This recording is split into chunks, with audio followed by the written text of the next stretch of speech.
This video is to demonstrate the way that my mouth moves when when parts of the brain aren't engaged. It's actually increasing now because we're so amused by this. I think it's reconnecting us. But as I was speaking, only this part is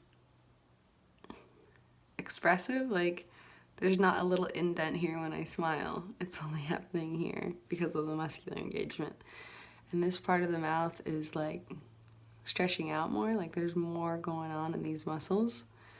And like I could feel like the words are only coming out of like a corner of my mouth and not like the entirety of my mouth.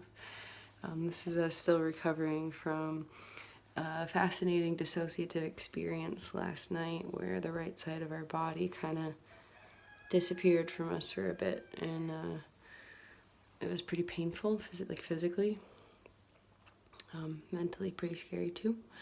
And so it's just really fascinating. This is what we were experiencing before, like months ago, but I didn't have full lucidity to like observe it the way I do now. It's improving gradually, but this is the obvious one. Like the corners of the mouth are starting to be more even. Like this one isn't like severely higher than the other one, but the way that the muscles are engaging in the expression. And this was one of the first clues of consciousness when we were little. Like I can look at pictures of us from middle school and only half of my face was being fully expressive.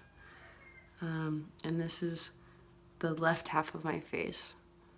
So, right brain, I think.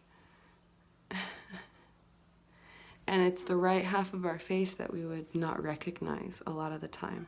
That's been like a chronic thing, and why we would like often have our selfies be with only half our face.